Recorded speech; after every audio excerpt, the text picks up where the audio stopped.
Personalmente, por todo lo que he venido estudiando, y no soy el único que lo cree, sin duda el mundo está acercándose a un momento muy serio. Yo creo que todos somos testigos de lo que está pasando en diferentes partes del mundo, aparte que la tecnología nos permite ver casi que en vivo todo. Casi que en vivo todo. Pregunto, ¿hay aquí gente que sea de México en esta iglesia? Buena parte, ¿verdad? ¿Vieron lo que ocurrió recientemente en Acapulco? Lo que está pasando en otras partes del mundo. Definitivamente es una situación seria. Y por eso el tema de hoy tiene por título Muy cerca del fin. Pero no voy a hablar de señales que tienen que ver con la situación política, social, económica o lo que tiene que ver directamente con el clima. No, hoy no voy a hablar de eso. Hoy voy a hablar sobre todo de una señal que tiene que ver con la parte espiritual.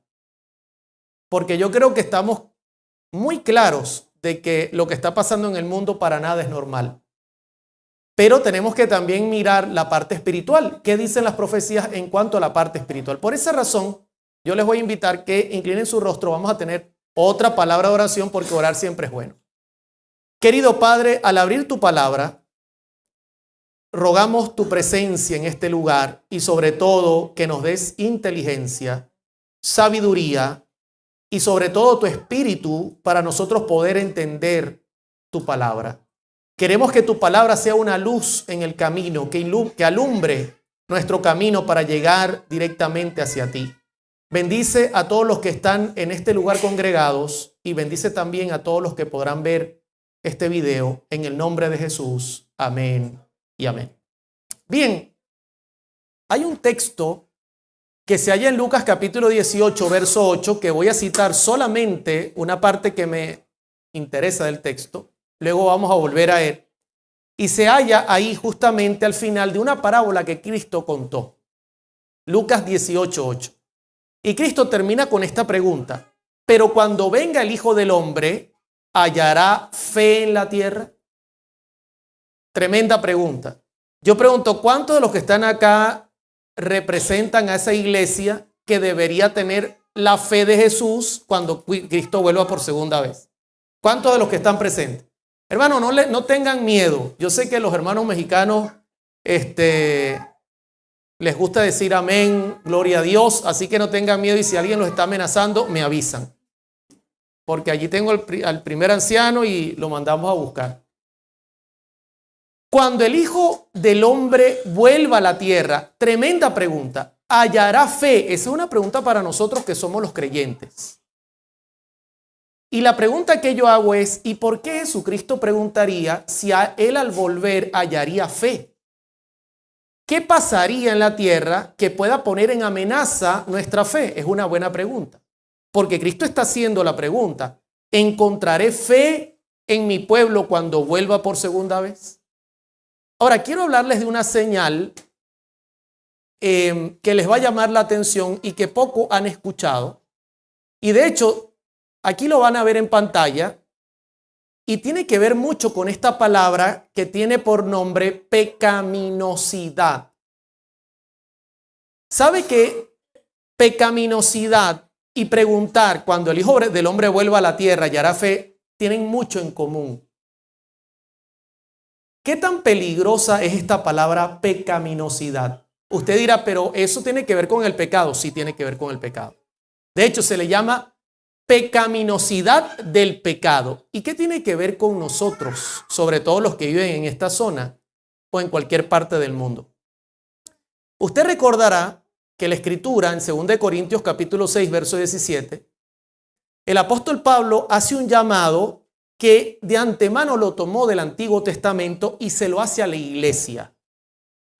Por lo cual, dice Pablo, salid de en medio de ellos. Cuando dice de en medio de ellos, está hablando Pablo sobre todo de un mundo que estará rodeado por el mal y que en ese ambiente maligno la iglesia estará en peligro de morir ahogada. Por eso dice, salgan de en medio de ellos. y apartaos. Esa palabra apartar está muy ligada en el Antiguo Testamento a la palabra kadosh, que es apartarse en santidad. Fíjense lo que está diciendo. Salgan de en medio de ellos y apártense en santidad. Apartaos, así como el sábado es santo y es apartado para uso santo, dice el Señor. Y no toquéis lo inmundo y yo os recibiré. Fíjense todas las condiciones. Pero quiero enfatizar sobre todo el punto que estoy trazando ahora, que tiene que ver con la pecaminosidad. Cuando el Hijo del Hombre vuelva a la tierra, ¿hallará fe? ¿Qué es la pecaminosidad del pecado? Buena pregunta. ¿Cómo nos afecta en la fe? Buena pregunta. Usted dirá, hermano Oliver, todavía no ha llegado a dónde va, porque todavía estamos esperando que llegue para saber para dónde va. No se preocupe que vamos a llegar. Vamos poco a poco, pero vamos. Yo le hice esta pregunta a la inteligencia artificial que hoy día está muy de moda. Fíjense que no tiene nada que ver con religión, ni siquiera. Yo le hago la pregunta a un sistema. Defíneme qué es pecaminosidad del pecado. Y quiero que noten lo que ella me dijo. Ella me dijo lo siguiente. La pecaminosidad del pecado se refiere a la idea de que el pecado es inherentemente destructivo y perjudicial. Ahora, voy a parar un momentico acá porque lo que está diciendo es correcto. Hermano querido, el pecado es perjudicial. Desde su concepto en todos los sentidos es destructor. Y el sistema, la inteligencia artificial lo reconoce. Y luego dice, afectando tanto al individuo como a su entorno de diversas maneras. Eso es pecaminosidad. Yo se lo voy a decir en español para que usted ahora lo entienda. Si usted que vive aquí o que vive allá en México, en Ciudad de México, o que vive en Los Ángeles, o que vive en Caracas, Venezuela, si usted está rodeado de un entorno de pecado, eso va a afectar su vida y su entorno. Usted podrá hacer lo imposible por mantenerse santo, pero al estar en un lugar donde hay pecado, le va a afectar. Y por eso Cristo dijo, cuando el Hijo del Hombre vuelva, hallará fe. ¿Podrá mi pueblo lograr revertir lo que el pecado podrá hacer en contra de ellos? Déjeme decírselo en palabras de Elena G. de White. Yo pregunto, acá ustedes leen Elena G. de White, ¿verdad? La pregunto por si acaso. Esta semana vamos a usar algo de ella. El conflicto de los siglos, página 543, párrafo 1. Hasta los niños pueden entender esto. ¿Cómo es tu nombre, hijo? ¿Cómo? Brian. Bienvenido, Dios te bendiga. Oliver Coronado para servirte. Hay una ley de la naturaleza intelectual y espiritual según la cual modificamos nuestro ser mediante ¿qué cosa? ¿Cómo se modifica nuestro ser? Contemplando, hermano. Y se lo voy a decir en español aún mucho más claro. Lo que usted oye, lo que usted ve, con quien usted anda. Eso modifica su carácter.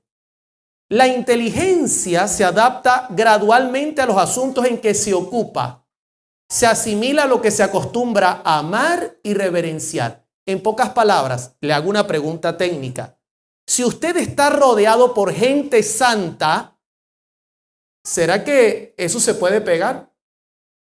La santidad, que la hermana dijo que no, déjeme decirle que sí es posible. Si usted se rodea por gente santa y gente que ora, que estudia la Biblia, lógicamente se va a animar. Pero le hago una pregunta técnica. ¿Y si usted se reúne y su entorno es pecaminoso, puede poner su fe en peligro, sí o no? Totalmente. Porque hay una ley en la naturaleza, hijo. Dime, hay un dicho que dice, dime con quién andas y te diré quién eres. Por eso Cristo dijo, cuando el Hijo del Hombre vuelva a la tierra, hallará fe. ¿Sabe lo que nos quiere decir ese pasaje? que el mundo estará a tal nivel de maldad que si nosotros no tomamos acciones serias, nos podemos perder.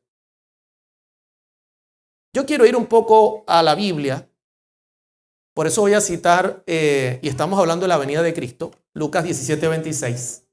Y quiero decirle algo. Lucas 17:26 antecede el texto cuando el Hijo del Hombre venga a la tierra y hará fe. Son los textos que están antes. Y Cristo dice, como fue en los días de Noé, así también será en los días del Hijo del Hombre. O sea que en nuestros días, la tierra se volverá como estaba en los días antes del diluvio. Y la pregunta es, ¿y qué tan mala era la gente? Bueno, si usted lee Génesis 6, note que lo dice, mire, cuando Moisés repite algo, muchas veces no lo hace por coincidencia. Y Moisés escribió el libro de Génesis.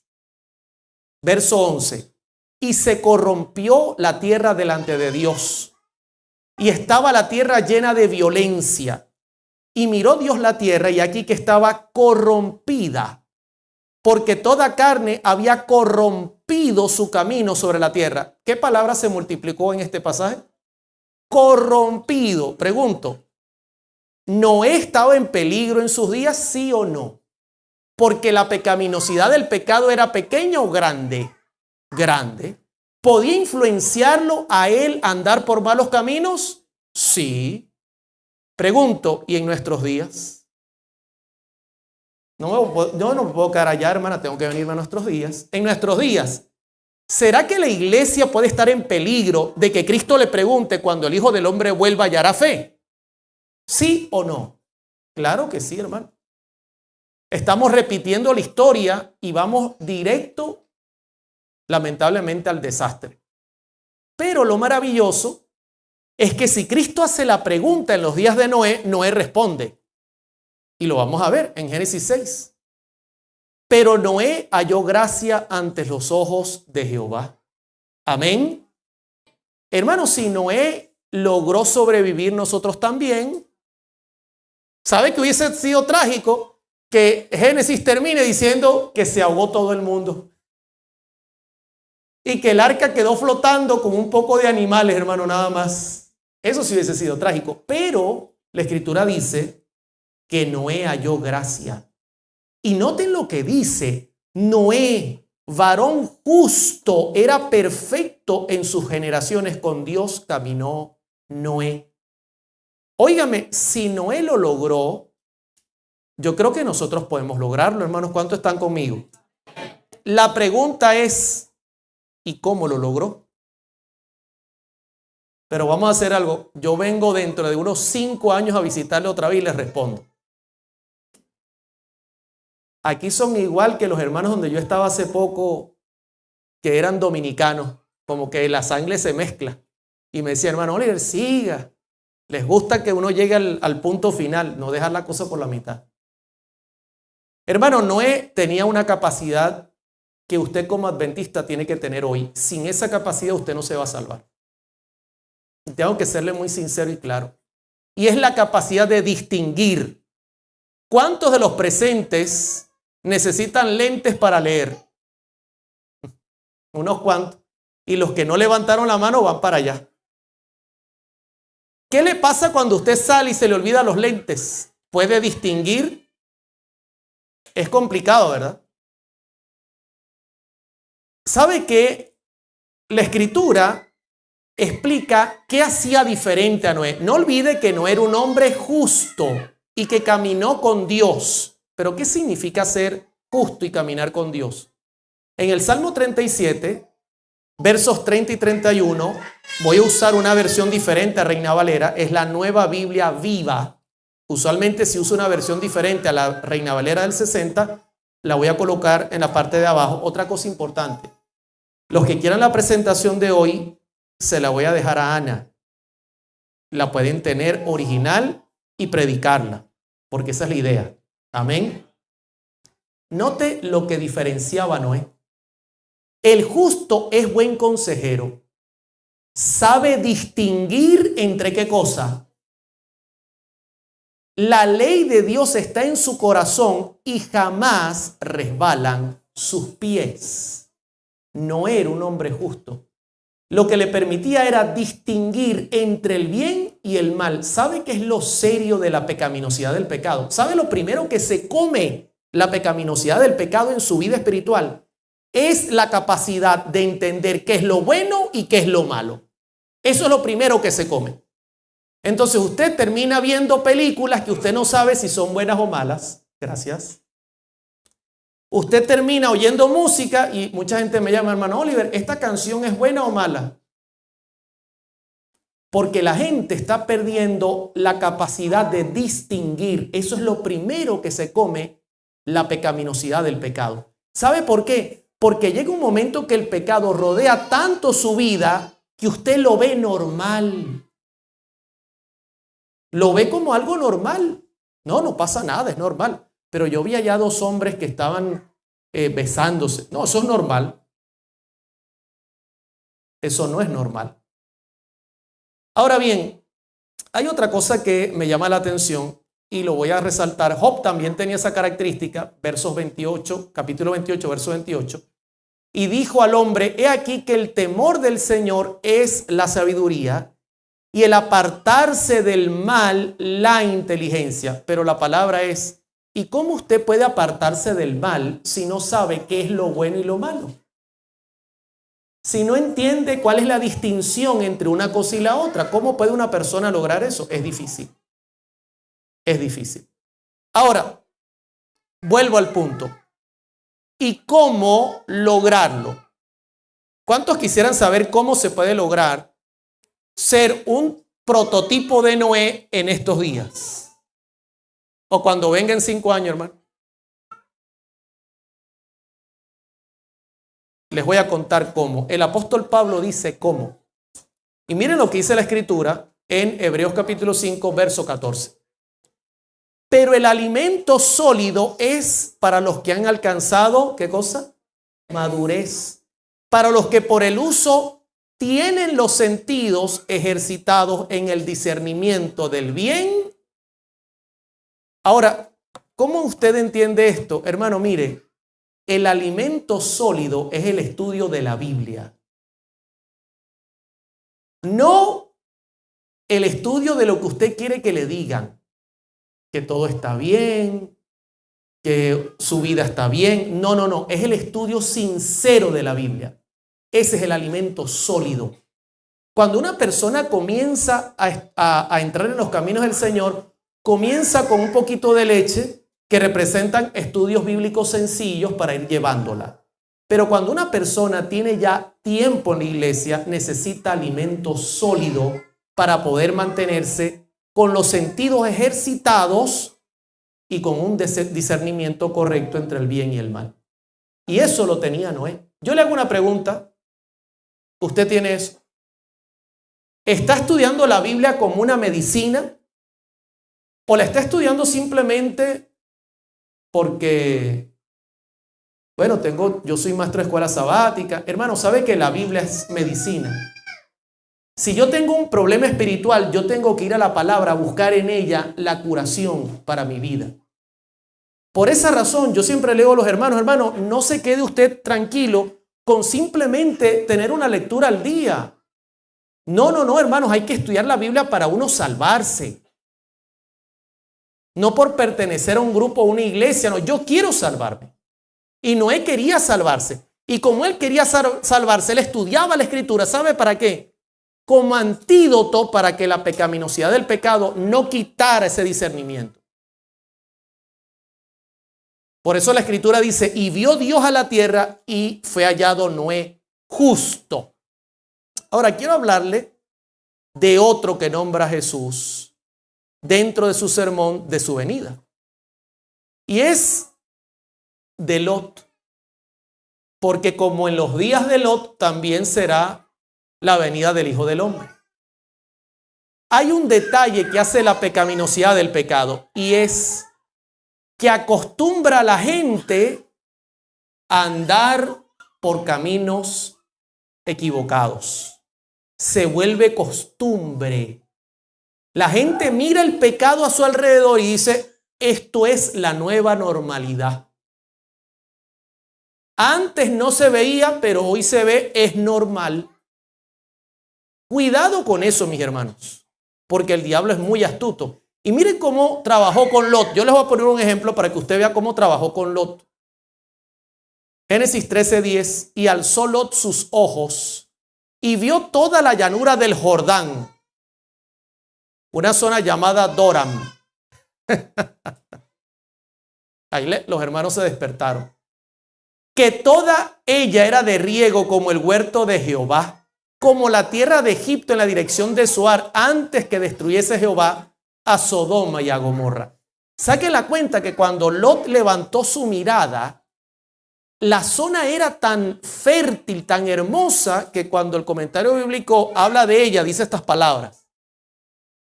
La fertilidad del valle del Jordán con su vegetación tropical parecía compararse favorablemente con lo que Moisés había oído del paraíso por tanto tiempo perdido, y con el fértil delta del Nilo, eso prosperaba aún más. O sea que Lot miró y vio y dijo, esa tierra es un paraíso, yo me voy para allá. Hermano, yo le voy a decir otra cosa importante. Si usted quiere en este tiempo mantenerse en pie cuando Cristo vuelva, mire bien dónde usted está ubicado y dónde usted está viviendo. Porque Lot tiene mucho que enseñarnos en cuanto a esto. Él vio una zona hermosa, físicamente se veía bella. Pero yo pregunto, ¿eso garantizaba la salvación de este hombre? Fíjese que en Génesis 13:11 dice la Escritura, entonces Lot escogió para sí toda la llanura del Jordán y se fue Lot hacia el oriente y se apartaron el uno del otro. Se separó de Abraham y Abraham se fue a vivir en la llanura, lejos de las ciudades, en una zona tranquila, entre la naturaleza, mientras que Lot escogió lo que se veía más hermoso, más próspero, mejor. El gran problema es que le faltó un detalle y fue verificar quiénes vivían cerca.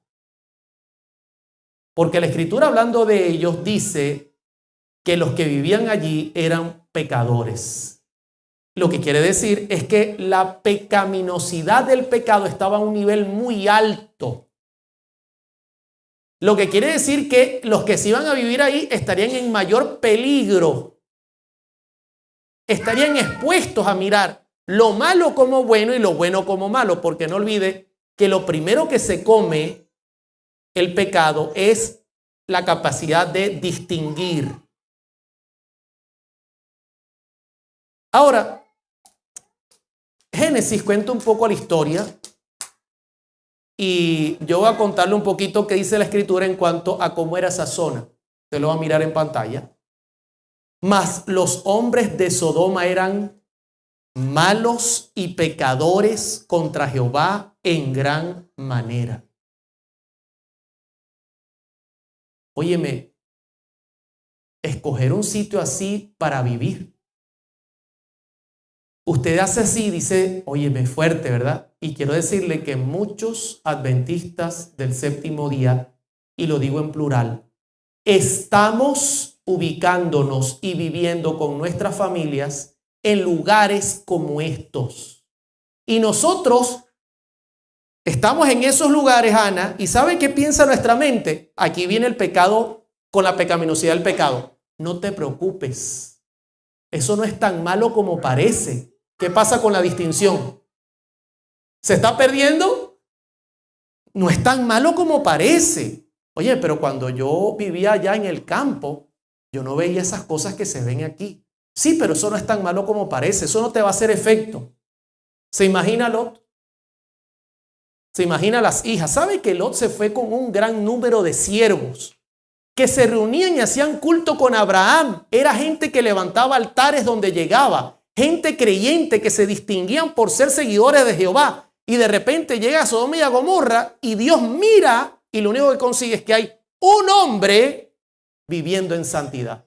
¿Y qué pasó con la mayoría? ¿Qué pasó con el resto? ¿Con su familia? Ahí está la respuesta. se rodeó de gente mala y como ya se había comido la pecaminosidad del pecado, la capacidad de distinguir, dijo, no va a pasar nada.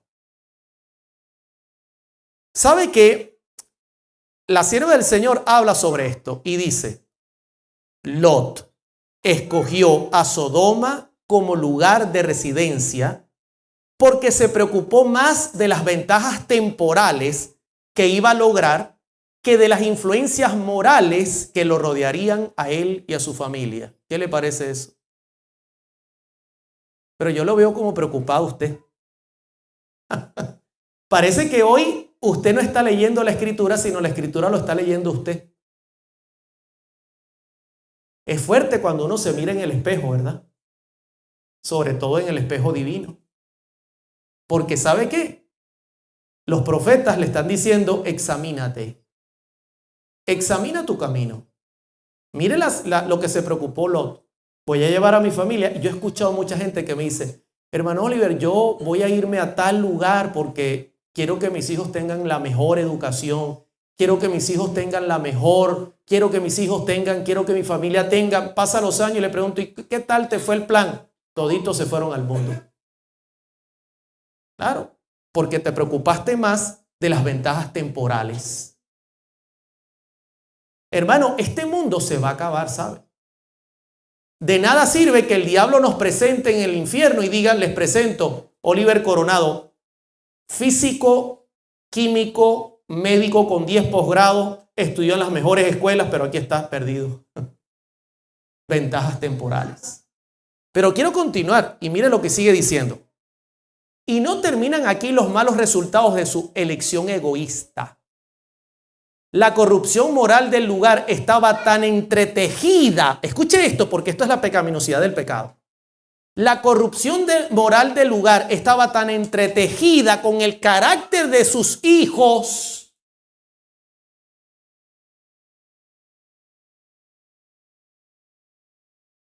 Está viendo lo que está pasando acá. Tremenda trampa. Que no pudieron, ¿qué cosa? Distinguir entre el bien y el mal, el pecado y la rectitud. Óigame. Ahora usted entiende por qué el pobre Lot a empujones salió de Sodoma y Gomorra, por qué sus 2 hijas a empujones salieron detrás de él y por qué la mujer volteó a ver el último capítulo de la novela y quedó hecha estatua de sal. Ahora usted lo entiende mejor. Porque él pensaba así, no, yo estando aquí no va a pasarle nada a mi familia. Lamentablemente, Lot, eso suena bien, pero no es real. Sí le va a pasar.